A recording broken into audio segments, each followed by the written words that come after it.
তার ওপরে জুলুম সিতামের গাড়ি পাহাড় নিক্ষেপ করা হয়েছিল আমরা জানি, কিন্তু তিনি শহীদ হয়েছিলেন কেন? কারণটা কি ছিল? এটা একটা সব থেকে গুরুত্বপূর্ণ বিষয়। আপনারা শুনতে রাজি আছেন? একটু জোরে বলতে হবে, শুনতে রাজি আছেন? যারা যারা শুনতে রাজি নান তারা দুই হাত উঠিয়ে বলুন তো, ইয়া রাসূলুল্লাহ। আচ্ছা, তার মানে অ্যালার্ট আছেন। যাই হোক, সম্মানিত হাজরিন, বিষয়টা একটু খেয়াল করিয়ে দিবেন আমাকে, বলবো ইনশাল্লাহ। মহাগ্রন্থ আল কোরআন থেকে একটি আয়াতে কারিমা তেলাওয়াত করেছি। আল্লাহ সুবহানাহু ওয়া তাআলা বলেন, কুল লা আসআলুকুম আলাইহি আজরান ইল্লাল মাওয়াদ্দাতা ফিল কুরবা। আল্লাহ তার প্রিয় রসুল মুহাম্মদে আরবি সাল্লাল্লাহু আলাইহি ওয়াসাল্লামকে বলছেন, হাবিব আপনি বলুন, আমি তোমাদের কাছে কোনো বিনিময় চাই না, একমাত্র আমার আহলে বায়াতের মহব্বত তোমাদের কাছ থেকে আশা করি। সম্মানিত হাজরিন, কোরআন শরীফ 30 পারা, 114টি সূরা, 6666টি আয়াত, আল্লাহ রব্বুল আলামিন কোরআন শরীফের 6666টা আয়াত অবতীর্ণ করেছেন। 6666টা প্রেক্ষাপটকে সামনে রেখে, 6666টা পরিস্থিতিকে সামনে রেখে, 6666টা কারণকে সামনে রেখে 6666টা আয়াত অবতীর্ণ হয়েছে। কোরআনের আয়াত যেই সময়, যেই কালে, যেই স্থানে, যেই ব্যাপারে, যার জন্য, যেই উদ্দেশ্যে অবতীর্ণ হয়, সেই কথাটাকে তাফসিরের ভাষাতে বলা হয় শানে নুজুল। শানে নুজুল অর্থাৎ কোরআনের আয়াত অবতীর্ণ হওয়ার কারণ, যে কোরআনের ওই আয়াতটা অবতীর্ণ হলো কি কারণে। সম্মানিত হাজরিন, খুব মনোযোগ দিয়ে শুনবেন। আল্লাহর রসুল সাল্লাল্লাহু আলাইহি সাল্লাম 570 খ্রিস্টাব্দে জন্মগ্রহণ করলেন। রসুল করিম সাল্লাল্লাহু আলাইহি সাল্লামের বয়স যখন 40 বছর হলো, আল্লাহ রব্বুল আলামিন জিবরাইল আলাইহিস সালামের মাধ্যমে কোরআনে পাক অবতীর্ণ করতে আরম্ভ করলেন। আল্লাহ রসুল করিম সাল্লাল্লাহু আলাইহি সাল্লামকে বললেন, হাবিব আপনি 40 বছর পার করলেন, আপনি আমার প্রিয় রসুল, আপনি ইমামুল আম্বিয়া, আপনি ইমামুল মুরসালিন, আপনি আপনার উম্মাতকে, আপনি জনসাধারণের মধ্যে, আপনি আপনার সম্প্রদায়ের মধ্যে প্রকাশ করেননি, প্রচার করেননি, আপনি আপনার আত্মপ্রকাশ করেননি। আমি আল্লাহর নির্দেশ, আপনার 40 বছর বয়স পূর্ণ হয়েছে, এবার আপনি জনসম্মুখে বলুন, আমি আল্লাহর নবী, আমি আল্লাহর রসুল, আমি দিন ইসলাম এনেছি, তোমরা একটাই ধর্ম ইসলামকে মান্য করো, তোমরা আমি নবীকে মান্য করো, তোমরা আল্লাহকে মান্য করো, দিন ইসলামকে গ্রহণ করো। তাহলে কি বোঝা গেল? 40 বছর বয়স যখন নবীর হয়েছিল, আল্লাহর হুকুম হয়েছিল, হাবিব আপনি আর বসে থাকবেন না, আপনার যে দায়িত্ব সেই দায়িত্ব আপনি পালন করুন, আপনার যে কর্তব্য সেই কর্তব্য আপনি পালন করুন। আল্লাহর নির্দেশ পাওয়ার পর, আল্লাহর হুকুম পাওয়ার পর, আল্লাহর নবী সাল্লাল্লাহু আলাইহি সাল্লাম মানুষের দ্বারে দ্বারে যাওয়ার পরে বলতে আরম্ভ করলেন, হে আদম সন্তান, তোমরা এক আল্লাহর ইবাদত করো। এতদিন তোমরা সূর্যের ইবাদত করতে, আর সূর্যের ইবাদত করা যাবে না, সূর্যের স্রষ্টা আল্লাহর ইবাদত করতে হবে। এতদিন তোমরা চন্দ্রের ইবাদত করতে, আর চন্দ্রের ইবাদত করা যাবে না, একমাত্র চন্দ্রের স্রষ্টা আল্লাহর ইবাদত করতে হবে। এতদিন তোমরা অগ্নির ইবাদত করতে, এখন থেকে আর অগ্নির ইবাদত করা যাবে না, এক স্রষ্টা আল্লাহর ইবাদত করতে হবে। এতদিন তোমরা কাদা দিয়ে, পাথর দিয়ে তৈরি করা মূর্তির সামনে গিয়ে সিজদা করতে, মূর্তিকে খোদা মনে করতে, মূর্তিকে রব মনে করতে, মূর্তিকে পালনকর্তা মনে করতে, মূর্তিকে ইবাদতের উপযুক্ত মনে করতে, মূর্তির সামনে গিয়ে তোমরা তোমাদের আর্তনাদ প্রকাশ করতে, আর তোমাদের মূর্তির ইবাদত করা যাবে না। ইবাদত যদি করতে হয় আল্লাহর করতে হবে, আরাধনা যদি করতে হয় আল্লাহর করতে হবে, উপাসনা যদি করতে হয় আল্লাহর করতে হবে। তাহলে কি বোঝা গেল? নবীর কাছে যখন আল্লাহর হুকুম পৌঁছে গেল আর না আল্লাহর নির্দেশ পৌঁছে গেল, তখন নবী আমার দিন ইসলাম প্রচার করতে আরম্ভ করলেন, দ্বীনের দাওয়াত দিতে আরম্ভ করলেন। দ্বীনের দাওয়াত দেওয়ার ক্ষেত্রে কাফেররা নবীর ওপরে আক্রমণ চালাতে আরম্ভ করলো, রাসূল করিম সাল্লাল্লাহু আলাইহি সাল্লামের ওপরে হামলা করতে আরম্ভ করলো। কখনো জানের ওপরে, কখনো মালের ওপরে, কখনো মানের ওপরে, কখন নবীর সাহাবায়ে কেরামের ওপরে, কখন মসজিদের ওপরে, কখন মুসলমানদের নিদর্শন সমূহের ওপরে, বিভিন্নভাবে বিভিন্ন রূপে কাফের বেঈমান মুশরিকরা ইসলামকে মিটিয়ে দেওয়ার জন্য, নবীর নবুয়াতকে মিটিয়ে দেওয়ার জন্য, রাসূলের রিসালাতকে নিস্তুনাবুদ করে দেওয়ার জন্য, রাসূলে পাক সাল্লাল্লাহু আলাইহি সাল্লামের অস্তিত্বকে হারিয়ে দেওয়ার জন্য কাফেররা যখন উঠে পড়ে লাগলো, তখন আল্লাহর রাসূল সাল্লাল্লাহু আলাইহি সাল্লাম তারপরেও আপনার দ্বীন ইসলামকে প্রচার করতেই থাকেন, প্রচার করতেই থাকেন। সেই সময় যে সকল সাহাবায়ে কেরাম দ্বীন ইসলামকে গ্রহণ করেছিলেন, ধর্মকে গ্রহণ করেছিলেন, এক আল্লাহকে মেনে নিয়েছিলেন, এক আল্লাহর ওয়াহাদানিয়াতের উপরে বিশ্বাস এনেছিলেন, এক আল্লাহর একত্ববাদের উপরে বিশ্বাস এনেছিলেন, সেই সকল সাহাবায়ে কেরাম নবী পাক সাল্লাল্লাহু আলাইহি সাল্লামকে বললেন, ইয়া রাসূলুল্লাহ, আমরা অন্ধকারের মধ্যে ছিলাম, আপনি আমাদেরকে অন্ধকার থেকে আলোর পথে এনেছেন। আমরা শয়তানের রাস্তায় ছিলাম, শয়তানের রাস্তায় থেকে আল্লাহর রাস্তায় এনেছেন। আমরা জাহান্নামের রাস্তায় ছিলাম, আমাদেরকে জাহান্নামের রাস্তা থেকে জান্নাতের রাস্তায় এনেছেন। ইয়া রাসূলুল্লাহ, আমরা অন্ধকারের মধ্যে ছিলাম, আমরা বর্বরতার মধ্যে ছিলাম, আমরা জাহিলিয়াতের মধ্যে ছিলাম। ইয়া রাসূলুল্লাহ, আপনি আমাদেরকে সুন্দর পরিবেশ দিয়েছেন, আপনি আমাদেরকে সুন্দর ধর্ম ইসলাম দিয়েছেন। ইয়া রাসূলুল্লাহ, আপনি আমাদেরকে ইসলাম দেওয়ার জন্য অনেক কষ্ট করেছেন। ইয়া রাসূলুল্লাহ, আপনি আমাদের জন্য নামাজ দিয়েছেন, আপনি আমাদের জন্য রোজা দিয়েছেন, আপনি আমাদের জন্য হজ্জ যাকাত দিয়েছেন, আপনি আমাদের জন্য ইবাদত আমল দিয়েছেন। ইয়া রাসূলুল্লাহ, আপনি আমাদের জন্য এত কষ্ট করেছেন, এত কষ্ট করেছেন, তার বিনিময়ে আমরা আপনাকে কিছু অর্থ দিয়ে সহযোগিতা করতে চাই, আপনাকে কিছু অর্থ দিয়ে সাহায্য করতে চাই। ইয়া রাসূলুল্লাহ, আমরা আপনাকে সাহায্য করতে চাই। তখন রব্বে কায়নাত ডাক দিয়ে বলেন, মুস্তাফা, কুল্লা আসআলুকুম আলাইহি আজরান ইল্লাল মাওয়াদ্দাতা ফিল কুরবা।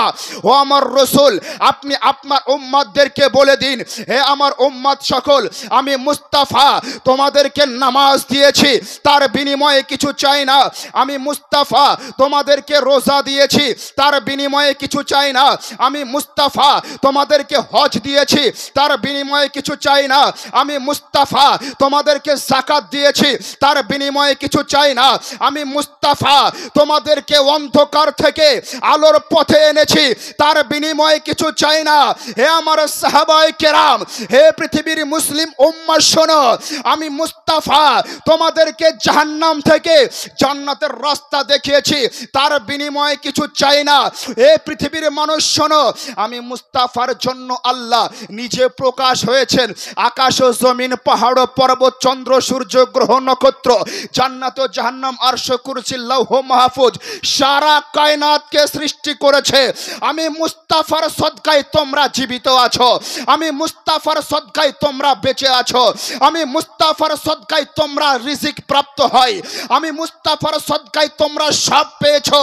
কিন্তু আমি মুস্তাফা তোমাদের কাছে কিছু চাই না, ইল্লাল মাওয়াদ্দাতা ফিল কুরবা। একমাত্র আমি আমার আহলে বায়াতের মোহাব্বত চাই।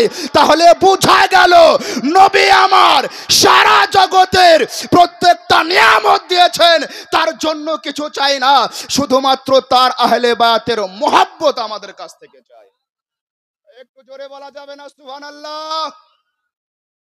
তাহলে কোরআনে পাকের আয়াত থেকে কি বুঝলেন? যে নবীকে আল্লাহ বলতে বলছেন হাবিব, আমি আল্লাহ স্রষ্টা, সৃষ্টি করেছি, সৃজন করেছি, সব কিছুই আপনার মাধ্যমে, সবকিছুই আপনার জন্য, সবকিছুই আপনার ওসিলায়। তো আপনাকে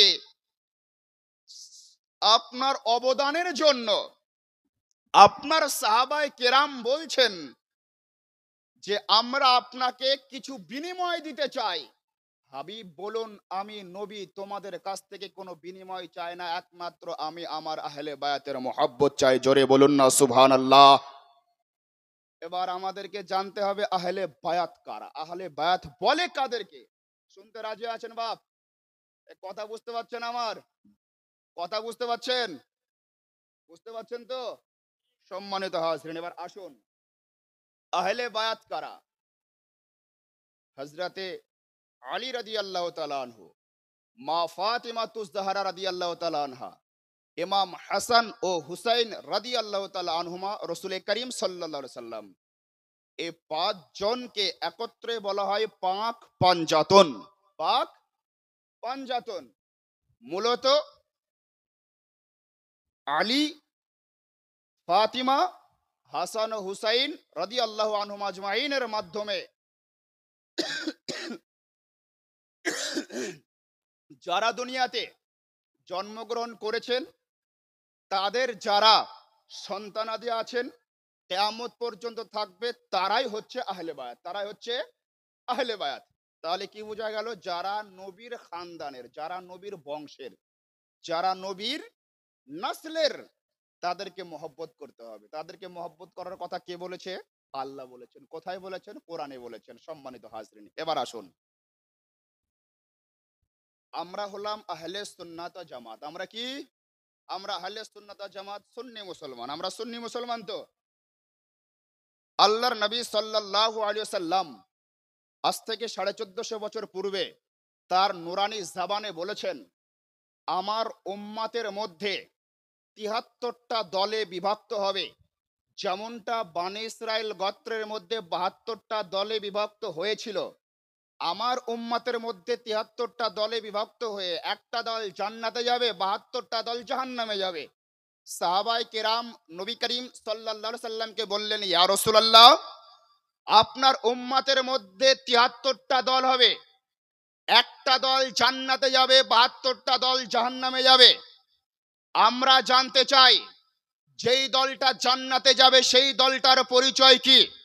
আমরা জানতে চাই যে আজ থেকে 1450 বছর পূর্বে রাসূল করিম সাল্লাল্লাহু আলাইহি সাল্লাম বলেছেন, আমার উম্মতের মধ্যে ৭৩টা দলে বিভক্ত হবে। যেমন বনি ইসরাইল গোত্রের মধ্যে ৭২টা দলে বিভক্ত হয়েছিল, একটা দল যাবে জান্নাতে, ৭২টা দল যাবে জাহান্নামে। সাহাবায়ে কেরাম জিজ্ঞাসা করেছিলেন, ইয়া রাসূলুল্লাহ, আপনার উম্মতের মধ্যে যেই দলটা জান্নাতে যাবে সেই দলটার বৈশিষ্ট্য কি, সেই দলটার পরিচয় কি, সেই দলটার পেহচান কি? আল্লাহর রাসূল সাল্লাল্লাহু আলাইহি সাল্লাম বলেছিলেন, যেই দলটা আমি নবীকে এবং আমার সাহাবায়ে কেরামকে অনুসরণ করবে সেই দলটা যাবে জান্নাতে। তাহলে কি বোঝা গেল?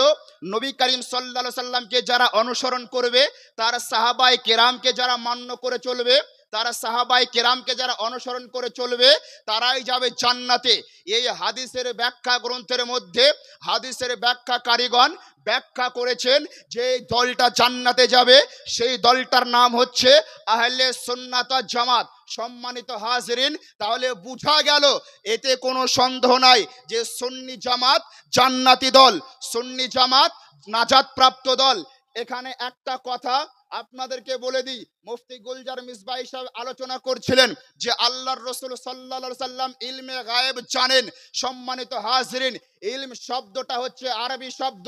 ইলম শব্দটাকে ইংরেজিতে বলা হয় নলেজ, যার বাংলা অর্থ হচ্ছে জ্ঞান, যার বাংলা অর্থ হচ্ছে কি?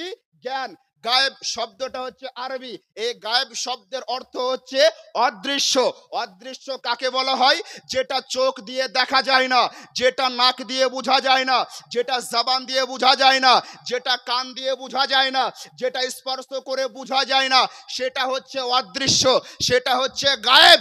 আমাদের আকীদা ও বিশ্বাস হলো মুস্তাফা তার নাম, যে আলিমে মাকান, মানে যা হয়ে গিয়েছে, ওমা ইয়াকুন, যা হবে সব কিছুর তথ্য জানে, প্রত্যেকটা বিষয়ের জ্ঞান জানে। এবার বলুন মুসলমান, নবী আমার এই হাদিসের মধ্যে কি বলছেন? যে বানি ইসরাইল গোত্রের মধ্যে 72টা ফিরকা হয়েছিল। বানি ইসরাইল গোত্রের মধ্যে 72টা ফিরকা হাজার হাজার বছর আগে হয়ে গিয়েছিল।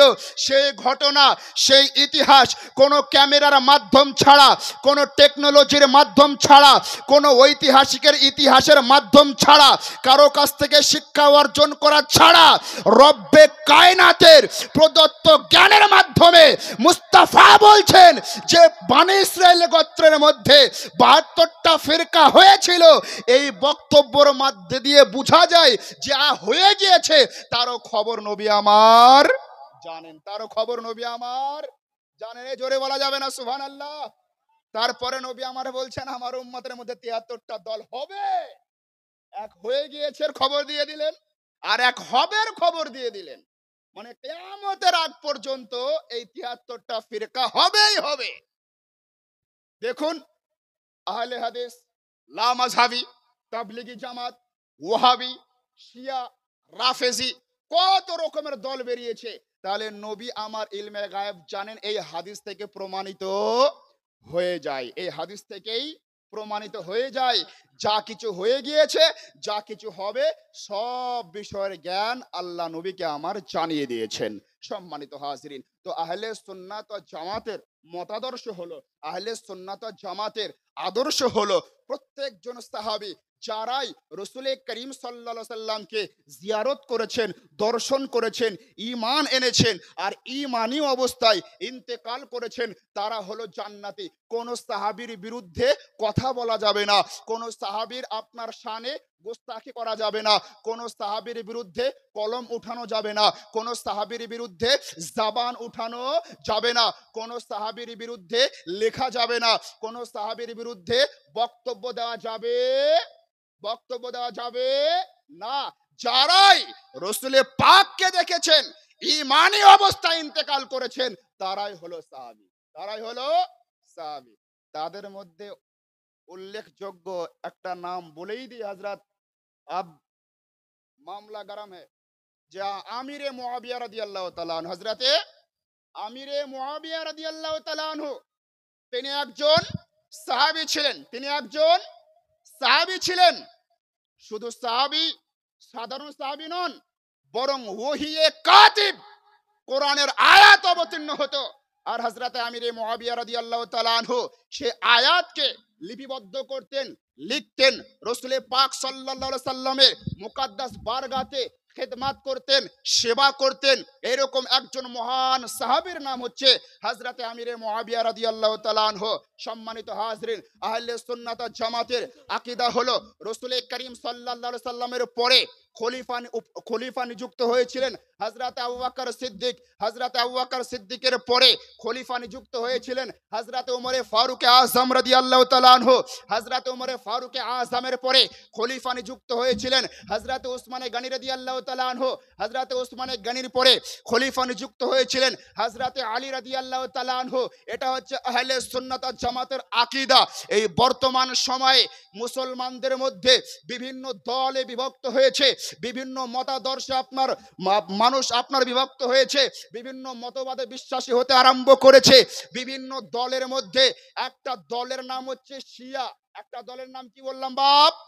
একটু জোরে বলুন না। শিয়া। এই শিয়া সম্প্রদায়ের ধারণা, শিয়া সম্প্রদায়ের আকীদা হলো যে হযরত আবু বকর সিদ্দিক রাদিয়াল্লাহু তাআলা আনহু নবীজির সাহাবী নন, এবং খলিফা তো পরের কথা, সাহাবী মানে না তারা, তারা সাহাবী মানেন না। দুই পাশে মুফতি সাহেবরা বসে আছেন। কোন সাধারণ মুসলমানকে যদি কেউ কাফের বলে, কোন সাধারণ মুসলমান, সে আল্লাহর রাসূলকে বিশ্বাস করে, ইসলাম ধর্ম সত্য ধর্ম হিসাবে মেনে নিয়েছে, এমন কোন মুসলমানকে যদি কেউ কাফের বলে, আর সেই ব্যক্তি যদি মুসলমান না হয়, ওই কাফের বলার অপরাধে যে তাকে কাফের বলল, সে নিজেই কাফের হয়ে যাবে, সে নিজে কাফের হয়ে যাবে। আর যে রসুল পাক সাল্লাল্লাহু আলাইহি সাল্লামকে সামনে থেকে দেখেছেন, পিছন থেকে দেখেছেন, ডান থেকে দেখেছেন, বাম থেকে দেখেছেন, নবীজির সর্বদা আপনার খেদমত করেছেন, সেই ব্যক্তিকে যদি সেই মহান ব্যক্তিত্বের শানে যদি কেউ আঘাত করে, তার মুসলমান হওয়া না হওয়া নিয়ে যদি কেউ প্রশ্ন উঠায় আর কলম উঠায়, সেই ব্যক্তি মুসলমান থাকতে পারে? সেই ব্যক্তি মুসলমান থাকতে পারে? সেই ব্যক্তি মুসলমান থাকতে পারে না। সেই ব্যক্তি মুসলমান থাকতে পারে না। তাহলে ইসলামের মূল বিধি অনুযায়ী এটাই পরিষ্কার, যারা আবু বকর সিদ্দিককে সাহাবী মানে না, ওমরে ফারুককে সাহাবী মানে না, উসমানে গানিকে সাহাবী মানে না, রসুল পাক সাল্লাল্লাহু আলাইহি সাল্লামের পরে আবু বকর প্রধান খলিফা মানে না, ওমরে ফারুক দ্বিতীয় খলিফা মানে না, উসমানে গানি তৃতীয় খলিফা মানে না, তারা অন্য কিছু তো হতে পারে, অন্তত পক্ষে মুসলমান হতে পারে না। মুসলমান হতে পারে না, কাফের হতে পারে, বেঈমান হতে পারে, কিন্তু মুমিন মুসলমান হতে পারে না। মুসলমান হতে পারে না। সম্মানিত হাজরিন, তাহলে আহলে সুন্নাত ওয়াল জামাতের আকীদা হলো যে নবীজির পরে খেলাফতের ধারাবাহিকতা হযরতে আবু বকর থেকে শুরু হয়েছিল, উমরে ফারুক, উসমানে গনি, আলী রাদিয়াল্লাহু তাআলা আনহু, তারপর ইমাম হাসান রাদিয়াল্লাহু তাআলা আনহুর কাছে খেলাফত এসেছিল ধারাবাহিকতার পরে। তারপরে অনেকগুলো আপনার কারণ আছে, বিষয় আছে, আমি সেই দিকে যাচ্ছি না। আমাকে বলতে বলা হয়েছে যে আহলে বায়াতের মর্যাদা, আহলে বায়াতের শান মান নিয়ে কিছু কথা বলতে। সম্মানিত হাজরিন, আল্লাহ রাব্বুল আলামিন পবিত্র গ্রন্থ আল কোরআনের মধ্যে বলছেন, কুল লা আসআলুকুম আলাইহি আজরান ইল্লাল মাওয়াদ্দাতা ফিল কুরবা।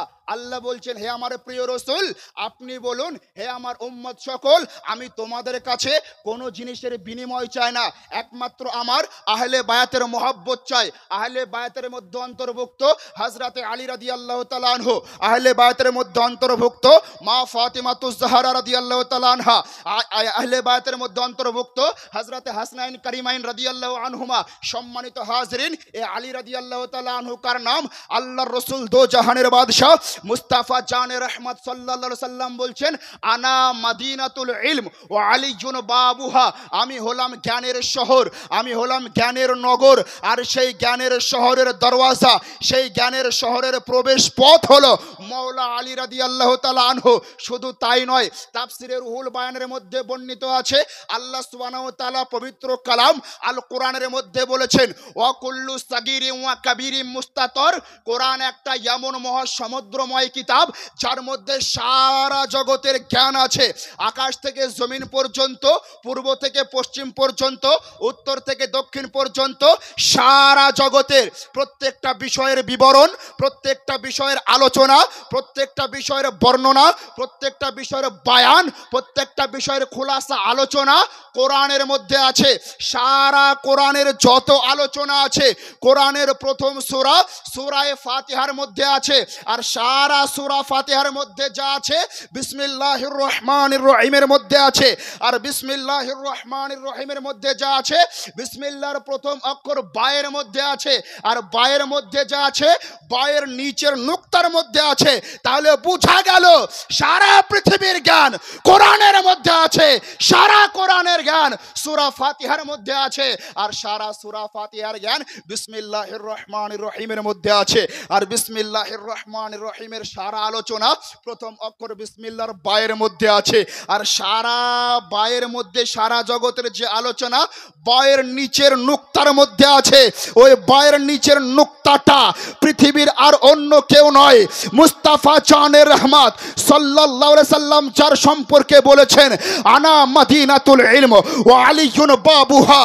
আমি হলাম জ্ঞানের শহর, আর মাওলা আলী হলো সেই জ্ঞানের শহরের দরজা। ওই বিসমিল্লাহর বায়ের নুক্তা হলো মাওলা আলী রাদিয়াল্লাহু তাআলা আনহু। একটু জোরে বলা যাবে না সুবহানাল্লাহ? একটু আরো জোরে বলা যাবে না সুবহানাল্লাহ? সম্মানিত হাজরিন, এই মাওলা আলী কার নাম?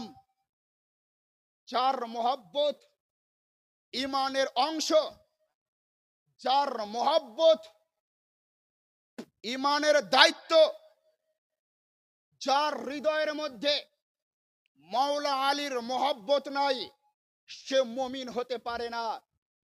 যার হৃদয়ের মধ্যে মাওলা আলীর মোহাব্বত নাই, সে রসুলের উম্মত হতে পারে না।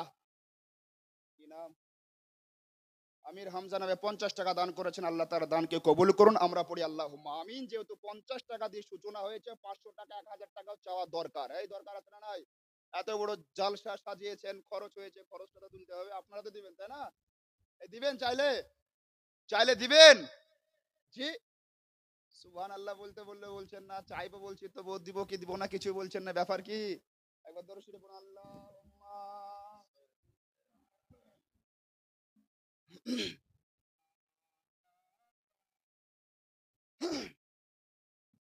ওয়া আলা আলি সাইয়্যিদিনা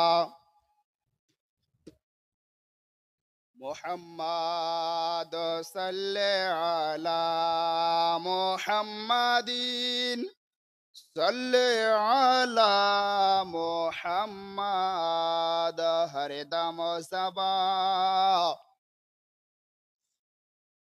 পাক নামে মোহাম্মদ হরদম জবা সে নিকালো শফিয়ানা মুহাম্মদ সাল্লাল্লাহু আলাইহি সাল্লাম। সম্মানিত হাজিরিন, আর বেশিক্ষণ বলবো না, খুব বেশি বললে হয়তো আধা ঘন্টা বলবো, ঠিক আছে? আধা ঘন্টা বলবো, তারপরে হুজুর দোয়া করবেন। তো আধা ঘন্টা বলতে বলতে শেষের অংশে আপনাদের কাছে চাইবো 500 1000 করে, ইনশাআল্লাহ তাহলে একটু দেওয়ার চেষ্টা করবেন। আল্লাহ আপনার এই দানকে বৃথা করবেন না। তার কারণ রসুল করিম সাল্লাল্লাহু আলাইহি সাল্লাম বলেছেন, দান হলো বালা মুসিবত দূর হওয়ার মাধ্যম। দান হলো বালা মুসিবত দূর হওয়ার মাধ্যম। আদম সন্তানের সব থেকে আল্লাহর কাছে ভারী আমল হচ্ছে দান। ভারী আমল দান। সম্মানিত হাজরিন, তো আমি বলছিলাম যে হযরতে আলী রাদিয়াল্লাহু তাআলা আনহুর ব্যক্তিত্ব সম্পর্কে। হযরতে আলী রাদিয়াল্লাহু তাআলা আনহুকে যার হৃদয়ে মাওলা আলীর মহব্বত নাই, সেই মুমিন হতে পারে না। যার হৃদয়ে মাওলা আলী সম্পর্কে হিংসা বিদ্বেষ থাকবে, সে মুসলমান থাকতে পারে না। সম্মানিত হাজরিন, আল্লাহর রসুল দোজাহানের বাদশাহ সাল্লাল্লাহু আলাইহি সাল্লাম পবিত্র জবানে বলেছেন, যারা আমার আহলে বায়াতকে মহব্বত করলো, তারা আমি মুস্তাফাকে মহব্বত করলো। যারা আমি মুস্তাফাকে মহব্বত করলো, তারা আল্লাহকে মহব্বত করলো।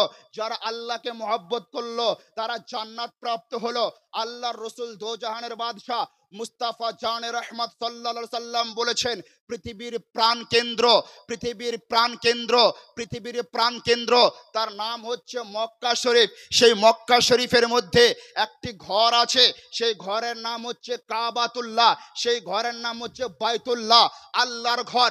সেই কাবা, কাবা শরীফের ফজিলত এমন, কোন ব্যক্তি যদি হজ্জের উদ্দেশ্যে কাবা শরীফে যাওয়ার পরে তাওয়াফ করে, আল্লাহর নবী দো জাহানের বাদশাহ সাল্লাল্লাহু আলাইহি সাল্লাম ইরশাদ করেন, যখন একজন মা বাচ্চা জন্ম দেয়, বাচ্চা জন্ম দেওয়ার পরে সেই বাচ্চার কোনো গুনাহ থাকে না, কোনো পাপ থাকে না, কোনো আপনার পাপ থাকে না, কোনো অন্যায়ের অপরাধের আপনার তার আমল নামায় কোনো কিছু থাকে না। তো আল্লাহর নবী বলেন, আল্লাহর নিদর্শন, কাবাকে যারা জিয়ারত করলো, কাবাকে যারা তাওয়াফ করলো, তারা ওই ছোট বাচ্চার মতো নিষ্পাপ হয়ে গেল।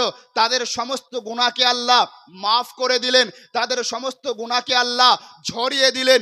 কিন্তু আল্লাহর নবী দো জাহানের বাদশাহ মুস্তাফা সাল্লাল্লাহু আলাইহি সাল্লাম সেই কাবার পাশে নামাজ পড়া ব্যক্তি সম্পর্কে, রোজা রাখা ব্যক্তি সম্পর্কে, ইবাদত করা ব্যক্তি সম্পর্কে বলেছেন, আমার উম্মতের মধ্যে কেউ যদি কাবার চাতালে বসে বসে, কাবার দেওয়ালে টেক লাগিয়ে লাগিয়ে, কাবাকে সামনে রেখে 5 ওয়াক্তের নামাজ পড়ে, রোজা রাখে, ইবাদত আমল করে, সারা বছর পার করে দেয়, আর তার হৃদয়ের মধ্যে যদি আমার আহলে বায়াতের মহব্বত না থাকে, আমার আহলে বায়াতের মহব্বত না থাকে, আমার আহলে বর্গগণের প্রেম না থাকে, মাওলা আলীর মহব্বত না থাকে, মা ফাতিমার মহব্বত না থাকে, হাসনাইন কারিমাইনের মহব্বত না থাকে, সে কাবাতে নামাজ পড়লো, কাবার মধ্যে রোজা রাখলো, কাবার মধ্যে ইবাদত আমল করলো, সেই কাবার মধ্যে ইবাদত আমল করতে করতে মৃত্যুবরণ করলো, কিন্তু সে মুমিন অবস্থায় মৃত্যুবরণ করবে না, কারণ তার মধ্যে আমার আহলে বায়াতের হিংসা বিদ্বেষ ছিল। তার মানে কি বোঝা গেল, কোন ব্যক্তি যদি রসুল পাক সাল্লাল্লাহু আলাইহি সাল্লামের আহলে বায়াতের হিংসা বিদ্বেষ নিয়ে কাবার চাতালের পাশে বসে বসে ইবাদত আমল করে, তসবিহ তাহলিল করে, জিকির আজকার করে, আর সেই অবস্থায় যদি সেই ব্যক্তি মৃত্যুবরণ করে, সেই ব্যক্তি মুমিন হয়ে মৃত্যুবরণ করবে না, সেই ব্যক্তি কাফের হয়ে মৃত্যুবরণ করবে। কারণ তার হৃদয়ের মধ্যে আহলে বায়াতের মহব্বত ছিল না। আর আহলে বায়াতের উজ্জ্বল নক্ষত্র হুজুর সাইয়্যিদ। সম্মানিত হাজরিন, রাসূল করিম সাল্লাল্লাহু আলাইহি সাল্লাম বলেছেন, মা ফাতিমাতুজ জাহরা রাদিয়াল্লাহু তাআলা আনহা জান্নাতি রমণীদের সরদারিনী। তার মানে যারা ইসলাম গ্রহণ করেছে, যারা কালেমা পড়েছে, যারা এক আল্লাহর ওয়াহদানিয়াতের উপরে বিশ্বাস এনেছে, রাসূলের রিসালাত ও নবুয়তের উপরে বিশ্বাস এনেছে, ইন্তেকালের পরে জান্নাতে যাবে। মহিলারা পুরুষরা উভয় জান্নাতে যাবে। তো নবী আমার বলেন, মহিলাদের যারা জান্নাতি হবে, ওই সকল জান্নাতি মহিলাদের, ওই সকল জান্নাতি রমণীদের সরদারিনী হচ্ছে আমার কন্যা ফাতিমাতুজ জাহরা রাদিয়াল্লাহু তাআলা আনহা। সম্মানিত হাজরিন, সেই ফাতিমাতুজ জাহরা রাদিয়াল্লাহু তাআলা আনহার নূরে নজর, লখতে জিগার, কলিজার টুকরা হযরত ইমাম হাসান ও হুসাইন রাদিয়াল্লাহু তাআলা আনহুমা, তাদেরই স্মরণে আজকের এই সভা। মা বোনদের বলি, মা বোন, জান্নাত যদি পেতে চাও, ভালো মা যদি হতে চাও, মা ফাতিমাতুজ জাহরা রাদিয়াল্লাহু তাআলা আনহার নকশে কদমে চলতে হবে। মা ফাতিমাতুজ জাহরা রাদিয়াল্লাহু তাআলা আনহার আদর্শ কেমন ছিল? বাড়িতে সামান্য পরিমাণে খাবার আছে, খুব অল্প খাবার আছে, সন্তান খাবে, স্বামী খাবে, নিজে খাবে, কোনো বেসাহারা, কোনো এতিম, কোনো ক্ষুধার্ত ব্যক্তি, কোনো ভিখারি ব্যক্তি যদি দরজার সামনে পৌঁছে গেছে, নিজের খাবারের কথা মনে না করে, সন্তান সন্ততির খাবারের কথা মনে না করে, সেই বেসাহারা, সেই এতিম, সেই ক্ষুধার্ত, সেই ভিখারিকে সাহায্য করার জন্য তার অর্থ, তার খাবারকে ব্যয় করে তাদেরকে দিয়ে সাহায্য করেছেন। তার নাম হচ্ছে মা ফাতিমাতুজ জাহরা রাদিয়াল্লাহু। সে মা ফাতিমাতুজ জাহরা রাদিয়াল্লাহু তাআলা আনহার নকশে কদমে চলতে হবে, তবেই আপনি জান্নাতি রমণী হতে পারবেন, জান্নাতি মহিলাদের মধ্যে অন্তর্ভুক্ত হতে পারবেন, জান্নাতি মায়েদের মধ্যে অন্তর্ভুক্ত হতে পারবেন, আপনি একজন ভালো মা হিসাবে বিবেচিত হতে পারবেন। আর যদি কোনো ওই মডেল, শরীর দেখানো, বেপরদায় চলাফেরা করে, বেহায়া বেলেহাজের সাথে চলাফেরা করে, লজ্জা শরমকে নদীর স্রোতে বইয়ে দিয়ে শয়তানে গ্রাস করে, শয়তানি রাস্তায় চলাফেরা করে, তাদের অনুসরণ করে, চুল বার করে, পেট বার করে, শরীর বার করে, বেপরদার সাথে বেনামাজি হয়ে যদি আপনি জীবন যাপন করেন, তাহলে কিন্তু আপনি জান্নাতি হতে পারবেন না। সম্মানিত হাজরিন, তাহলে আমাদেরকে, আমাদের মা বোনদেরকে ভালো মা হওয়ার জন্য, ভালো স্ত্রী হওয়ার জন্য, ভালো বউ হওয়ার জন্য, ভালো ঘরের স্ত্রী হওয়ার জন্য মা ফাতিমাতুজ জাহরা রাদিয়াল্লাহু তাআলা আনহার নকশে কদমে চলতে হবে। সম্মানিত হাজরিন, আল্লাহর রাসূল দো জাহানের বাদশা সাল্লাল্লাহু আলাইহি সাল্লাম এই আহলে বায়াতের ফজিলত বর্ণনা করতে গিয়ে সামনের দিকে আরো বলেছেন, যারা আমার আহলে বায়াতকে মহব্বত করবে, তারা মৃত্যুবরণ যদি করে মুমিন হয়ে মৃত্যুবরণ করবে, তারা মৃত্যুবরণ যদি করে সাধারণভাবে মৃত্যুবরণ করবে না, তাদের মৃত্যুটা হবে শহীদি দরজার মৃত্যু। জোরে বলুন না সুবহানাল্লাহ। আর একটু জোরে বলুন না সুবহানাল্লাহ। সম্মানিত হাজরিন, আল্লাহ রাসূল দো জাহানের বাদশা সাল্লাল্লাহু আলাইহি সাল্লাম বলেছেন, জান্নাতি যুবকদের সর্দার হচ্ছে হযরতে হাসান ও হুসাইন রাদিয়াল্লাহু তাআলা আনহুমা। জান্নাতি যুবকদের সর্দার হযরতে ইমাম হাসান ও হুসাইন রাদিয়াল্লাহু তাআলা।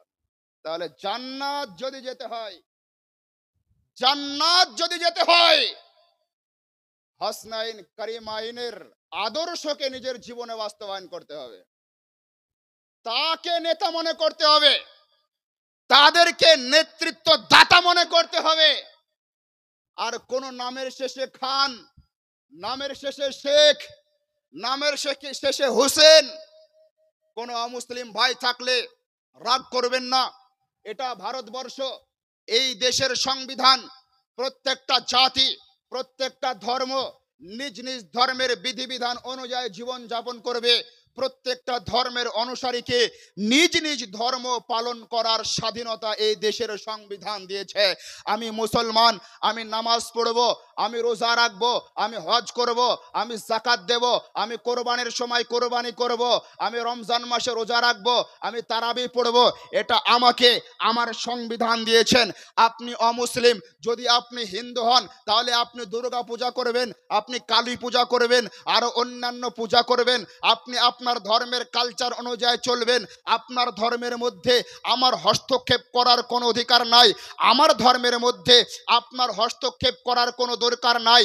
ইসলামী শরিয়াতে এক আল্লাহ ছাড়া কাউকে সেজদা করা চলে না, এক আল্লাহ ছাড়া কারো ইবাদত করা চলে না, এক আল্লাহ ছাড়া কারো সামনে মাথা নত করে সেজদা করা চলে না, কোনো মূর্তির সামনে মাথা নত করা চলে না, কোনো আপনার পূজার সামনে মাথা নত করা চলে না, কোনো পূজার মণ্ডপকে আপনার মুসলমান হিসাবে ওপেন করা চলে না, আপনার শুভ আরম্ভ করা চলে না।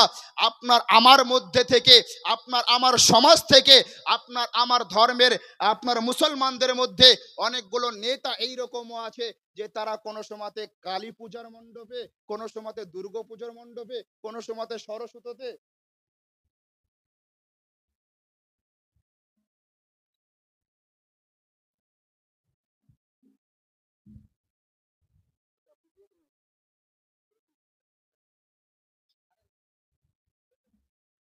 সম্মানিত হাজরিন,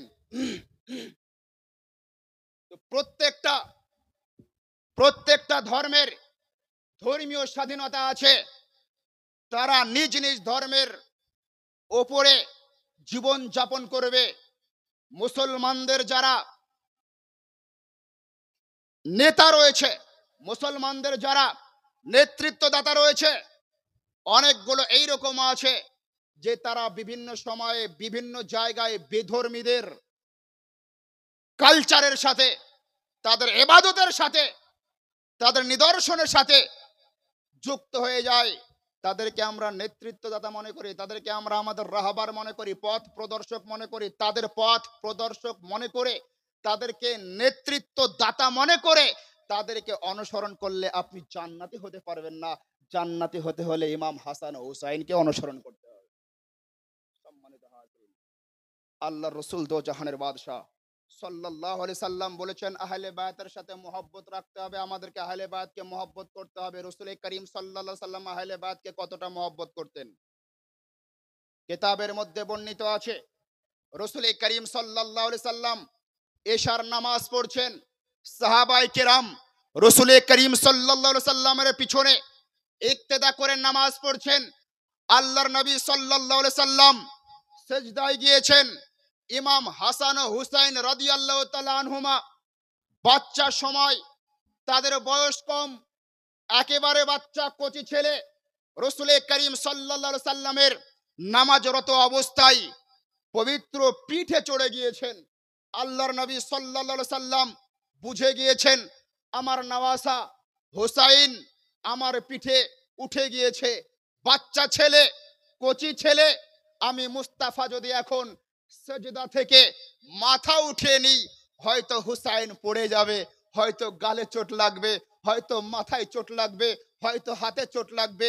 মুস্তাফা হাসনাইন কারিমাইনের জন্য নামাজের মধ্যে সেজদাকে লম্বা করেছেন। সাহাবায়ে কেরাম মনে মনে ভাবতে আরম্ভ করেছেন, নবীজির পিছনে এর পূর্বে অনেক নামাজ আদায় করেছি, অনেক নামাজে জামাত অংশগ্রহণ করেছি। আল্লাহর রাসূল সাল্লাল্লাহু আলাইহি সাল্লাম এইরকম ভাবে কোনোদিন কোনো নামাজে সেজদা লম্বা করেননি। আজকে হঠাৎ করে এত লম্বা সেজদা করলেন, কারণটা কি? হয়তো কোনো কোরআনের আয়াত অবতীর্ণ হচ্ছে, বা হয়তো কোনো ইসলামী বিধিবিধান অবতীর্ণ হচ্ছে। আল্লাহর রাসূল সাল্লাল্লাহু আলাইহি সাল্লাম যখন নামাজকে সমাপ্ত করলেন, সাহাবায়ে কেরাম জিজ্ঞাসা করলেন, ইয়া রাসূলুল্লাহ, আপনার পিছনে এর পূর্বে অনেক নামাজ আদায় করেছি, আপনার ইক্তেদায় এর পূর্বে অনেক নামাজ পড়েছি, আপনার সাথে জামাতে আবদ্ধ হয়ে অনেক নামাজ আদায় করেছি, কিন্তু ইয়া রাসূলুল্লাহ আজকে এশার নামাজে আপনি যত পরিমাণ লম্বা সেজদা করলেন, এর পূর্বে অন্য কোন নামাজের মধ্যে সেজদাকে লম্বা করেননি। ইয়া রাসূলুল্লাহ আপনি যখন সেজদার মধ্যে ছিলেন তখন কি আল্লাহর পক্ষ থেকে কোনো আয়াত অবতীর্ণ হচ্ছিল, কোনো ওহী অবতীর্ণ হচ্ছিল না, কোনো বিধান অবতীর্ণ হচ্ছিল না, সেজদা লম্বা করার বিধান চলে এসেছে। আল্লাহর নবী সাল্লাল্লাহু আলাইহি সাল্লাম সাহাবায়ে কেরামের দিকে সম্বোধন করে বলেছিলেন, ও আমার সাহাবায়ে কেরাম শোনো, আমি রাসূল যখন নামাজ পড়ছিলাম, আমি রাসূল যখন নামাজ পড়াচ্ছিলাম, তোমরা মুক্তাদি হয়ে আমার পিছনে নামাজ পড়ছিলে, তোমরা মুক্তাদি হয়ে আমার পিছনে নামাজ পড়ছিলে, আমি ইমাম হয়ে মুস্তাফা নামাজ পড়াচ্ছিলাম, সেজদার মধ্যে গিয়েছিলাম, আমার নওয়াসা ইমাম হুসাইন আমার পিঠের মধ্যে চড়ে গিয়েছিল, আমি মুস্তাফা যদি সেজদা থেকে মাথা উঠিয়ে নিতাম, ইমাম হুসাইন পড়ে যেত, আঘাত লাগতো, আমি মুস্তাফা তার স্মরণে, তার মহব্বতে, তার মায়ায়, তার ভালোবাসায়, তার প্রেমে, তার দরদে, তার প্রেমে, তার স্মরণে সেজদাকে লম্বা করে দিয়েছিলাম। একটু জোরে বলবেন না সুবহানাল্লাহ? তাহলে এই ওয়াহাবিরা বলছে যে নামাজের মধ্যে যদি রাসূল করিম সাল্লাল্লাহু আলাইহি সাল্লামের খেয়াল চলে আসে, তো গরু গাধা স্ত্রী সহবাসের খেয়াল আসার থেকেও খারাপ। নাউজুবিল্লাহ বলেন না, আস্তাগফিরুল্লাহ, নাউজুবিল্লাহ। এই ওয়াহাবিরা বলে দেওবন্দি জামাতের আকীদা হলো যে নামাজের মধ্যে যদি নবীর খেয়াল চলে আসে, তাহলে নামাজটা ওই আপনার গরু গাধা আর স্ত্রী সহবাস নামাজের মধ্যে আসলে যতটা খারাপ না হয় তার থেকে বেশি খারাপ। নাউজুবিল্লাহ। তাহলে রাসূল করিম সাল্লাল্লাহু আলাইহি সাল্লাম নামাজ লম্বা করছেন, সিজদা লম্বা করছেন কার স্মরণে? ইমাম হাসান ও হুসাইনের স্মরণে, ইমাম হাসান ও হুসাইনের স্মরণে। তো নামাজের মধ্যে যদি নবীর খেয়াল আসলে নামাজ খারাপ হয়, তো নবীর নামাজের মধ্যে উম্মতের খেয়াল আসলে নামাজ খারাপ হওয়ার কথা? কিন্তু না মুসলমান, নামাজ পরিপূর্ণ তখনই হবে যে নামাজের মধ্যে ইশকে মুস্তাফা থাকবে, যে নামাজের মধ্যে হুব্বে মুস্তাফা থাকবে, যে নামাজ মুস্তাফার মোহাব্বত নিয়ে আদায় করা যাবে। তাহলে বলুন মুসলমান, কোন ব্যক্তির কাছে যদি গরুর স্মরণ, গাধার স্মরণ, স্ত্রী সহবাসের স্মরণ আসা উত্তম হয়, নামাজের মধ্যে নবীর স্মরণ আসা অপেক্ষা, সেই ব্যক্তি মুসলমান হতে পারে? সেই ব্যক্তি মুসলমান হতে পারে? সেই ব্যক্তি মুসলমান হতে পারে না, সেই ব্যক্তি হবে কাফের, সেই ব্যক্তি হবে কাফের। তার কারণ আপনি আমার শানে, আপনি আমার ব্যক্তিত্ব নিয়ে যদি কোনো কথা বলেন, কাফের হবেন না। একজন সাধারণ মানুষের ব্যক্তিত্ব নিয়ে কোনো বাজে কথা বললে কাফের হবেন না। আপনার এলাকার মেম্বারের বিরুদ্ধে কথা বললে কাফের হবেন না। প্রধানের বিরুদ্ধে কথা বললে কাফের হবেন না। এমএলএর বিরুদ্ধে কথা বললে কাফের হবেন না। এমপির বিরুদ্ধে কথা বললে কাফের হবেন না। সিএম এর বিরুদ্ধে কথা বললে কাফের হবেন না। পিএম এর বিরুদ্ধে কথা বললে কাফের হবেন না। পৃথিবীর যে কোনো সেক্টরের যে কোনো লোকের বিরুদ্ধে কথা বললে কাফের হবেন না। কিন্তু মুস্তাফা জানের রহমত পয়গম্বরে আজম নবী মুহাম্মদুর রাসূলুল্লাহ, যার সম্পর্কে রব্বে কায়নাত আপনার হাদিসে কুদসির মধ্যে বলেন, লাউলা কালামা খলাকতুল আফলাক, হে আমার প্রিয় রাসূল, আমি রব্বে কায়নাত আপনাকে সৃজন না করলে কোনো কিছুকে সৃষ্টি করতাম না। হা হা হা, আপনার আমার নবী সেই নবী যেই নবীর জন্য আদম পয়গম্বর নবুয়ত প্রাপ্ত হয়েছেন। হা হা হা, আপনার আমার নবী সেই নবী যেই নবীর জন্য মুসা পয়গম্বর নবুয়ত প্রাপ্ত হয়েছেন, ঈসা পয়গম্বর নবুয়ত প্রাপ্ত হয়েছেন, ইব্রাহিম পয়গম্বর নবুয়ত প্রাপ্ত হয়েছেন, ইসমাইল পয়গম্বর নবুয়ত প্রাপ্ত হয়েছেন। হা হা হা, আপনার আমার নবী সেই নবী যেই নবীর জন্য স্বয়ং আল্লাহ নিজের প্রকাশ আপনার নিজের প্রকাশ ঘটিয়েছে। হা হা হা, আপনার আমার নবী সেই নবী যেই নবীর জন্য রব্বে কায়নাত সারা কায়নাতকে, সারা জগৎকে সৃজন করেছেন। সেই নবীর শানে, সেই নবীর ব্যক্তিত্বকে নিয়ে, সেই নবীর মহান মর্যাদাকে কেন্দ্র করে কেউ যদি বিন্দু পরিমাণে, কিঞ্চিত পরিমাণে গোস্তাখি করে, বেয়াদবিজনক কথা বলে, অপমাননাস্বরূপ কথা বলে, অবমাননা করে, সেই ব্যক্তি মুমিন থাকতে পারে না, সেই ব্যক্তি মুসলমান ইমান থাকতে পারে না, সেই ব্যক্তি কাফের হবে, সেই ব্যক্তি কাফের হবে। তো রসুলের শানে গুস্তাখি করলে যদি কাফের হয়, আর ওই গুস্তাখি করা যদি ওয়াহাবি ওয়াহাবি আর আহলে হাদিস দেওবন্দীদের মাযহাবে জায়েজ হয়, তাহলে ওয়াহাবি দেওবন্দি আহলে হাদিসরা মুসলমান নয়, তাহলে ওদেরকে সালাম করাও হারাম, ওদের সাথে ছেলে মেয়েদের বিবাহ দেওয়া ও হারাম। প্রশ্ন করেছিলেন, এটাই সেই প্রশ্নের উত্তর। সম্মানিত হাজরিন, আল্লাহ রসুল দো জাহানের বাদশাহ পয়গম্বরে আজম জনাবে মুহাম্মদুর রাসূলুল্লাহ সাল্লাল্লাহু আলাইহি সাল্লাম বলেছেন, এ আমার উম্মত সকল, তোমরা আমার আহলে বাতকে মহব্বত করো। আহলে বাতকে আপনাকে আমাকে মহব্বত করতে হবে। আহলে বাতকে মহব্বত করলে রসুল খুশি হবে, আহলে বাতকে মহব্বত করলে আল্লাহ খুশি হবে। আহলে বাতকে মহব্বত করার অর্থ কি? যারা আহলে বায়াত, যারা রসুলে পাক সাল্লাল্লাহু আলাইহি সাল্লামের খানদানের, যারা রসুলে পাক সাল্লাল্লাহু আলাইহি সাল্লামের বংশের, যারা রসুলে পাক সাল্লাল্লাহু আলাইহি সাল্লামের আওলাদের মধ্যে অন্তর্ভুক্ত, তাদেরকে সম্মান করতে হবে, তাদের তাজিম করতে হবে, তাদেরকে ভালোবাসতে হবে, তাদের সাথে সৎ আচরণ করতে হবে, তাদের সাথে ভালো ব্যবহার করতে হবে। কোনো কথার মাধ্যমে, কোনো কাজের মাধ্যমে, কোনো ব্যবহারের মাধ্যমে তারা যেন কোনো রকমভাবে নারাজ না হয়ে যায়, সেই দিকে লক্ষ্য করতে হবে।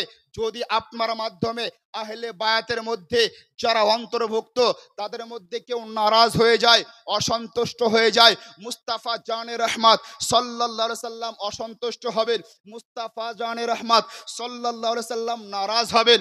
মুস্তাফা জানে রহমত সাল্লাল্লাহু আলাইহি সাল্লাম নারাজ হলে আল্লাহ নারাজ হবেন। আর আল্লাহ যদি নারাজ হয়, তাহলে আপনার আমার ঠিকানা কোথায় হবে? জাহান্নামে হবে, জাহান্নামে হবে। সম্মানিত হাজরিন, তো এই আহলে বায়াতের মধ্যে অন্যতম হচ্ছেন ইমামে হুসাইন রাদিয়াল্লাহু তাআলা আনহু। এই মুহররম মাসের 10 তারিখে আশুরার দিনে কারবালার প্রান্তরে এজিদের নেতৃত্বে, এজিদের সৈন্যবাহিনীর হাতে নির্মমভাবে শহীদ হয়েছিলেন।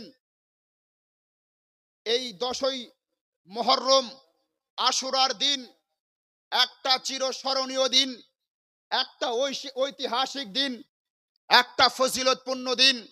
আজকে সেই দিনটাকে কেন্দ্র করে আমরা লক্ষ্য করে দেখতে পাই, একটু লক্ষ্য করে দেখতে পাই সমাজের মধ্যে অনেকগুলো বেদাত শুরু হয়ে গিয়েছে।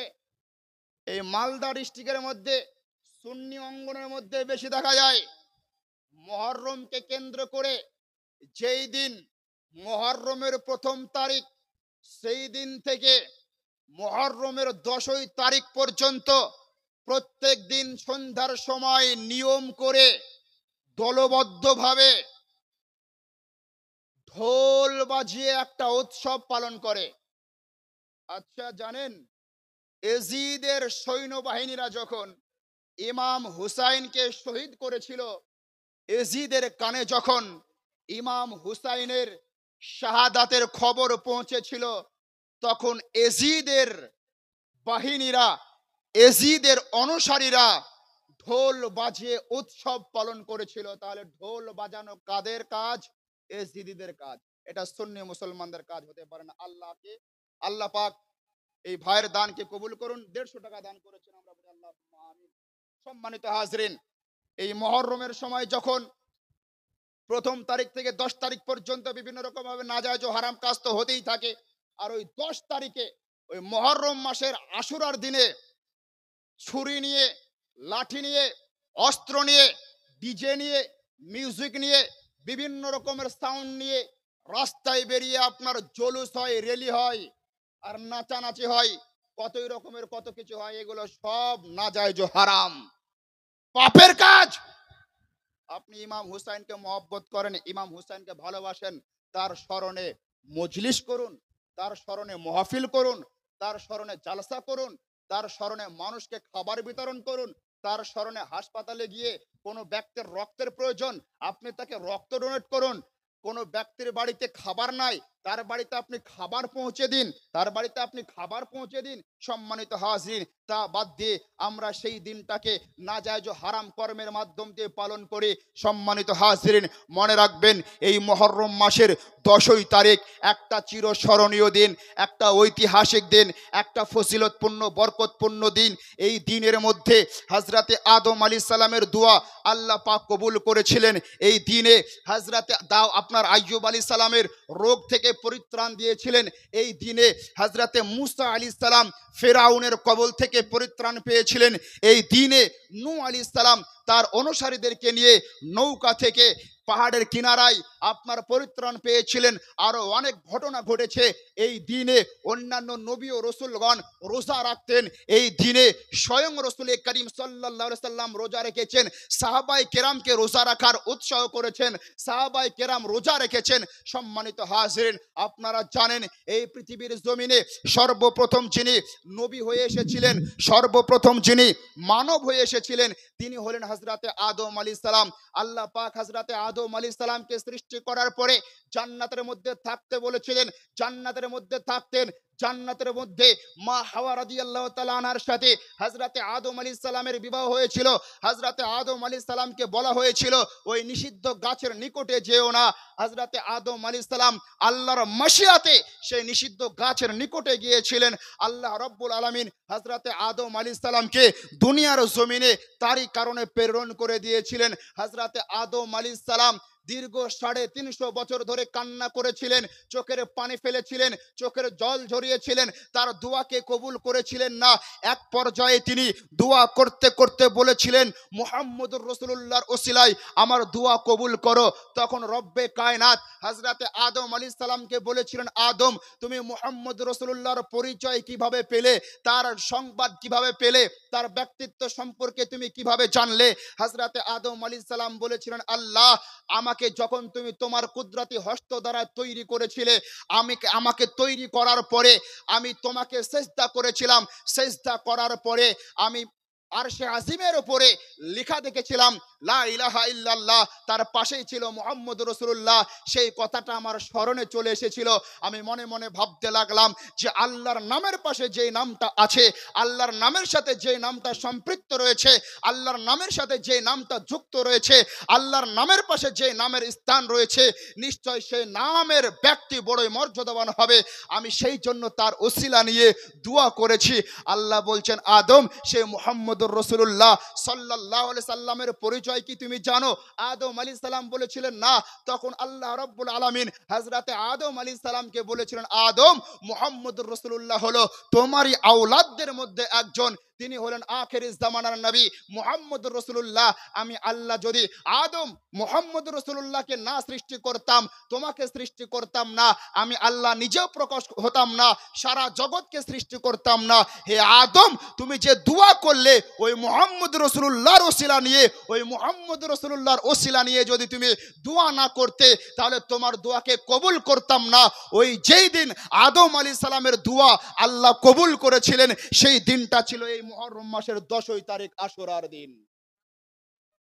সেই দিনটা ছিল এই মুহররম মাসের 10ই তারিখ, আশুরার দিন। এই হাদিস থেকে একটা বিষয় পরিষ্কার হয়ে যায়, ওসিলা নিয়ে দোয়া করা যদি নাজায়েজ হতো, ওসিলা নিয়ে দোয়া করা যদি বেদাত হতো, ওসিলা নিয়ে দোয়া করা যদি শিরিক হতো, তাহলে সর্বপ্রথম কি হযরতে আদম আলাইহিস সালাম মুহাম্মদ আরবি সাল্লাল্লাহু আলাইহি সাল্লামের আবির্ভাবের আগেই দোয়া করে শিরিক করেছিলেন? কেউ বলতে পারবে যে হযরতে আদম আলাইহিস সালাম হারাম কাজ করেছেন, শিরিক কাজ করেছেন, পাপের কাজ করেছেন, গুনাহের কাজ করেছেন? কারো বলা ক্ষমতা নাই।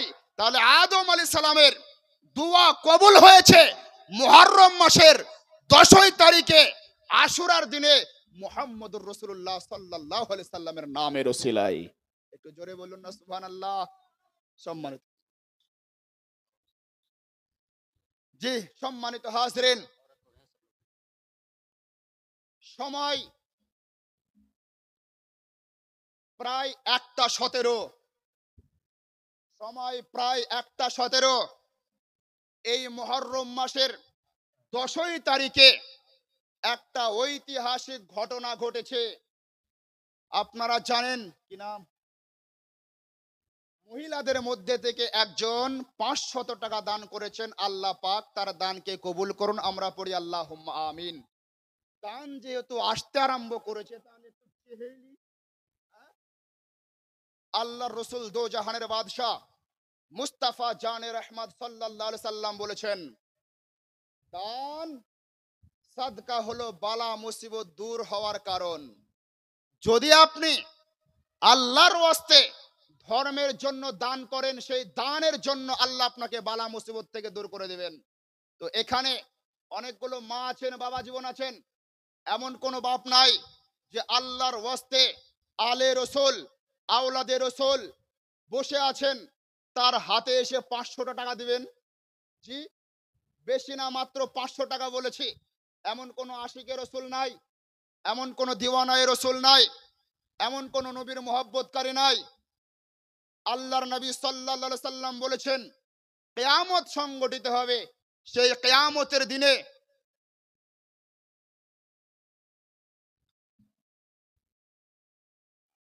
দুটো বাচ্চা চলে আসে, দিকে একটা চাদর নিয়ে চলে আসো বাবু, নাবালক ছেলে ছোট ছোট চলে আসো। হ্যাঁ, চাদর টাদর পাঠিয়ে দেন, তাহলে দিলে যাবে। তার ওই রুমালটা পাঠিয়ে দেয়। মা ও বোনদের জন্য একটা মশলা বলবো। হ্যাঁ, তো আঁচলে য টাকা আছে, 10 টাকা 5 টাকা, এবার একটু গাইয়া ভাষাতে কথা বলি আপনাদের মতো করে। হ্যাঁ, তো আঁচলে য টাকা আছে, 5 টাকা 10 টাকা 100 টাকা 20 টাকা, আল্লাহর ওয়াস্তে এই মাহফিলকে সাজানোর জন্য যে যেমন ভাবে পারবেন দান করবেন। আপনাদের কাছে যাচ্ছে দুইটা বাচ্চা ছেলে, বা আপনাদের মধ্যে কোনো বাচ্চা মেয়ে যদি থাকে, তার হাত দিয়ে আপনারা পয়সাগুলো একটু পাঠানোর চেষ্টা করুন। আপনার এই দান বৃথা যাবে না, কারণ আল্লাহর নবী সাল্লাল্লাহু আলাইহি সাল্লাম কে দিয়েছে গো, যাই হোক, জি নাম বলতে পারবা? আচ্ছা, যেই দিয়েছে আল্লাহ দেখছে, আল্লাহ তাদের দানকে কবুল করুন। আমরা পড়ি আল্লাহুম্মা আমিন। সম্মানিত হাজরিন, আমি বলেছিলাম একটা ভাইকে 500 টাকা দেওয়ার জন্য, একটু উঠে আসুন চট করে, 500 টাকা দিয়ে যান, আপনার জন্য খাস করে দোয়া করা হবে। আল্লাহর নবী বলেছেন, কিয়ামতের দিনে কেউ কারো হবে না, আত্মীয় স্বজন কাজে আসবে না, বন্ধুত্ব কাজে আসবে না, কেউ কারো হবে না। সেই ভয়ঙ্কর দিনে মানুষের যখন হিসাব হবে, মানুষের যখন আপনার হিসাব হবে, যার হিসাব যেমন হবে, যে যেমন ইবাদত করেছে, যে যেমন কর্ম করেছে, সব কাজকে তার সামনে করা হবে। যে যেমন উপযুক্ত হবে, জান্নাতি হলে জান্নাতের মধ্যে, জাহান্নামী হলে জাহান্নামের মধ্যে। কোন মুমিন বান্দা যদি গুনাহের জন্য, পাপের জন্য জাহান্নামের মধ্যে যায়, আর ওই মুমিন বান্দা যদি দুনিয়াতে কোনো ভালো কাজ করে থাকে, সে ভালো কাজের মধ্যে আল্লাহর ওয়াস্তে দান করা হতে পারে। সেই দানের অর্থ, সেই দানের সম্পদ, সেই দানটা রবের দরবারে বলবে, মওলা পিচ্ছি মা আমার এসে 220 টাকা দান করেছেন, আল্লাহ পাক তার দানকে কবুল করুন। আমরা পড়ি আল্লাহুম্মা আমিন। সম্মানিত হাজিরিন, সেই সময় যখন 1000 কি নাম, সিরাজউদ্দিন শেখ, নারায়ে তাকবীর, একটু জোরে বলেন না, নারায়ে তাকবীর, নারায়ে রিসালাত, মসলাকে আলা হযরত সিরাজউদ্দিন শেখ ভাই আমার 1000 টাকা দান করেছেন। এরকম সিরাজউদ্দিন ভাইয়ের মতো আর কোনো ভাই নাই, যে রসুলে পাক সাল্লাল্লাহু আলাইহি সাল্লামের জন্ম হয়েছিল 12 তারিখে 1200 টাকা দান করবে। 12 লক্ষ টাকা চাইনি, 12,000 টাকা চাইনি, মাত্র 1200 টাকা, 1200 টাকা নবীর সদকায়, নবীর মহব্বতে, নবীর বেলাদাতের সদকায়। এমন কোন ভাই নাই যে 1200 টাকা দান করবেন, যে 1200 টাকা আপনার বৃথা যাবে না। আল্লাহ রসুল যে কিয়ামতের দিনে যখন কেউ কারো হবে না, হিসাব নেওয়ার প্রকাশ করছেন, ওমর তুমি পৃথিবীর মধ্যে সব থেকে কোন জিনিসটাকে বেশি মহব্বত করো? ওমরে ফারুক আজম রাদিয়াল্লাহু তাআলা আনহু বলেছিলেন, ইয়া রাসূলুল্লাহ, দুনিয়ার মাটিতে আল্লাহর মাখলুকাতের মধ্যে সব থেকে যদি কোনো জিনিসকে মহব্বত করি, সেটা হলো আমার প্রাণ, আমার জান, আমি আমার জীবনকে সব থেকে মহব্বত করি। তারপরে আমি যদি কাউকে মহব্বত করি, সেটা হলো আপনি ইয়া রাসূলুল্লাহ। আল্লাহর নবী সাল্লাল্লাহু আলাইহি সাল্লাম ওমরে ফারুক আযম রাদিয়াল্লাহু তাআলা আনহুকে বলেছিলেন, হে ওমরে ফারুক আযম, তুমি এখনো পূর্ণ মুমিন হতে পারোনি। ওমরে ফারুক আযম বলেছিলেন, ইয়া রাসূলুল্লাহ, আমাকে পূর্ণ মুমিন হতে হলে কি করতে হবে? আল্লাহর রাসূল সাল্লাল্লাহু আলাইহি ওয়াসাল্লাম বলেছিলেন, হে ওমর, তুমি যদি পূর্ণ মুমিন হতে চাও, তোমাকে তোমার নিজের জীবন অপেক্ষা আমি মুস্তাফাকে মহব্বত করতে হবে, আমি মুস্তাফাকে ভালোবাসতে হবে। তাহলে কি বোঝা গেল? ইমানের জান, ইমানের মূল, ইমানের প্রাণ হলো মদিনাওয়ালা মুস্তাফার মহব্বত। আর ওই মদিনাওয়ালা মুস্তাফা বলছেন, তোমরা আমার আহলে বায়াতের মহব্বত করো। তাহলে আমাদের আমাদের দায়িত্ব, আমাদের করণীয়, আমাদেরকে আহলে বায়াতের মহব্বত করতে হবে, আহলে বায়াতের আদর্শকে ফলো করতে হবে, রসুলে পাক সাল্লাল্লাহু আলাইহি সাল্লামের আদর্শকে ফলো করতে হবে, রসুলে পাক সাল্লাল্লাহু আলাইহি সাল্লামের মহব্বতে নিজের নিজত্বকে, আমিত্বকে, সব কিছুকে কোরবান করতে হবে। তবেই আপনি রসুলে পাক সাল্লাল্লাহু আলাইহি সাল্লামের কাছে মকবুল হবেন। আর যখন আপনি নবী করিম সাল্লাল্লাহু আলাইহি সাল্লামের কাছে মকবুল হবেন, তখনই আপনি আল্লাহর কাছে মকবুল হবেন। আর যখনই আপনি আল্লাহর কাছে মকবুল হয়ে যাবেন, তখনই আপনি একজন সফল মানুষ হিসেবে বিবেচিত হয়ে যাবেন। আর যখনই আপনি একজন সফল মানুষ হিসেবে বিবেচিত হবেন, তখন আপনার জন্য জান্নাত অপেক্ষা করবে। আপনি ইন্তেকাল করবেন, কবরের মধ্যেই জান্নাতের নিয়ামত, রহমত ও বরকত আপনি প্রাপ্ত হতে থাকবেন। কিয়ামত সংগঠিত হবে, হিসাব নিকাশের পরে আল্লাহর দয়ায় আপনি আল্লাহর জান্নাতের মধ্যে প্রবেশ করতে পারবেন। তাহলে কি বোঝা গেল? জান্নাতের মধ্যে যেতে হলে নামাজ তো পড়তে হবে, রোজা তো রাখতে হবে, হজ তো করতে হবে, যাকাত তো দিতে হবে, ইবাদত তো করতে হবে, আমল তো করতে হবে। কিন্তু সব আগে রসুলে পাক সাল্লাল্লাহু আলাইহি সাল্লামকে সারা পৃথিবীর সমস্ত জিনিসের থেকে মহব্বত করতে হবে। আর নবীর মহব্বত সেটাই, যা নবী আমার পছন্দ করেন সেটাকে পছন্দ করা। নবীর মহব্বত তো সেটাই, যা নবী আমার অপছন্দ করেন সেটাকে বর্জন করা, যা নবী আমার অপছন্দ করেন সেটাকে অপছন্দ করা, সেটাকে বর্জন করা, সেটাকে ত্যাগ করা। নবী আমার যে রাস্তা দেখিয়েছেন, নবী আমার যে সিরাত দেখিয়েছেন, সেই সিরাতের ওপরে, সেই রাস্তার উপরে আপনাকে আমাকে নিজের জীবনকে পরিচালিত করতে হবে, নিজের জীবনকে বাস্তবায়ন করতে হবে। তবেই আপনি আমি আল্লাহর রসুলের কাছে প্রিয় হব। আল্লাহর রসুলের কাছে প্রিয় হলেই আপনি আমি আল্লাহর কাছে প্রিয় হতে পারবো। সম্মানিত হাজরিন, এই মুহররম মাসের 10ই তারিখে একটি ঘটনা ঘটেছিল। হযরতে আইয়ুব আলাইহিস সালাম এই পৃথিবীর জমিনে একজন নবী হয়ে এসেছিলেন, যার কথা সূরা আম্বিয়ার 83 নম্বর আয়াতের মধ্যে আল্লাহ কোট করেছেন। হযরতে আইয়ুব আলাইহিস সালামের কাছে আল্লাহ পাক অনেক পরীক্ষা নিয়েছিলেন। হযরতে আইয়ুব আলাইহিস সালামের শরীরের মধ্যে আল্লাহ পাক একটা রোগ দিয়েছিলেন, ফোড়ার রকম, পুরো শরীরের মধ্যে ফোড়ার মতো আপনার শরীর ফুলে ফুলে আপনার গিয়েছিল। তার জন্য তার আত্মীয় স্বজন, তার পরিবারের লোকজন সবাই তাকে ছেড়ে চলে গিয়েছিল। তাছাড়াও হযরতে আইয়ুব আলাইহিস সালামকে আল্লাহ অনেক ধন সম্পদের মালিক বানিয়ে দিয়েছিলেন, অনেক আপনার মহিষের, আপনার অনেক উটের, অনেক ছাগল ভেড়ার আপনার মালিক বানিয়েছিলেন, অনেক আপনার জমিনের মালিক বানিয়েছিলেন, অনেক বাগানের মালিক বানিয়েছিলেন। হযরতে আইয়ুব আলাইহিস সালামের পরীক্ষা আল্লাহ নিয়েছিলেন। তার ধন সম্পদ সব শেষ হয়ে গিয়েছিল। তার যে সন্তানগুলো ছিল, তার বাড়ি ধ্বংস হয়ে দেওয়ারের মধ্যে চাপা লেগে তার সন্তানগুলো আপনার শহীদ হয়ে গিয়েছিল। হযরতে আইয়ুব আলাইহিস সালাম দীর্ঘদিন ধরে আপনার সেই রোগের মধ্যে আক্রান্ত থাকেন, সেই রোগের মধ্যে আক্রান্ত থাকেন। হযরতে আইয়ুব আলাইহিস সালামকে আল্লাহ পাক বলেছিলেন, হে আইয়ুব আলাইহিস সালাম, তুমি তোমার কদমের জমিন স্পর্শ করো। হযরতে আইয়ুব আলাইহিস সালাম তার পবিত্র কদমের জমিনের উপর স্পর্শ করেছিলেন। জমিন থেকে একটা ফোয়ারা বের হয়েছিল, ঝর্ণা বের হয়েছিল, যাতে পানি প্রকাশ হচ্ছিল। সেই পানি দিয়ে হযরতে আইয়ুব আলাইহিস সালাম গোসল করেছিলেন, যার মাধ্যমে হযরতে আইয়ুব আলাইহিস সালামের দেহ থেকে যত রোগ বালা মুসিবত দূর হয়েছিল। হযরতে আইয়ুব আলাইহিস সালাম আপনার যেই দিন এই রোগ থেকে, এই মুসিবত থেকে পরিত্রাণ পেয়েছিলেন, সেই দিনটা হলো এই মুহররম মাসের 10ই তারিখ, আপনার আশুরার দিন। এই দিনটা খুবই গুরুত্বপূর্ণ দিন, যা পার হয়ে গিয়েছে। আগামী বছর যদি আল্লাহ আমাদেরকে বাঁচিয়ে রাখেন, তাহলে ডিজের মাধ্যমে নয়, আপনার ডিজের মাধ্যমে নয়, সাউন্ডের মাধ্যমে নয়, বুক কাটাকাটির মাধ্যমে নয়, নাচানাচি করার মাধ্যমে নয়, কেলাকেলি করার মাধ্যমে নয়, তবলা বাজিয়ে নয়, রসুলে পাক সাল্লাল্লাহু সাল্লামের সুন্নাত সেই মুহররম মাসের 10ই তারিখ আশুরার দিনে রোজা পালন করার মাধ্যম দিয়ে আপনাকে সেই দিনটা পার করতে হবে। সেই দিনটা আপনাকে দান সাদকা খায়রাতের মাধ্যম দিয়ে পার করতে হবে। সম্মানিত হাজিরিন, বলার অনেক কিছু আছে, রাত্রি অনেক হয়ে গিয়েছেন, হুজুর অনেকক্ষণ ধরে বসে আছেন। আপনাদেরকে বলেছিলাম আপনারা যে যেমন ভাবে পারবেন চটচট করে আসবেন। আপনারা হয়তো অনেকেই দিয়েছেন, এখনো অনেকে দেননি, আপনারা বসে আছেন, হুজুরের সঙ্গে তো মুসাফা শেষে করবেন। আপনাদের কাছে আবারও আমি আবেদন করছি,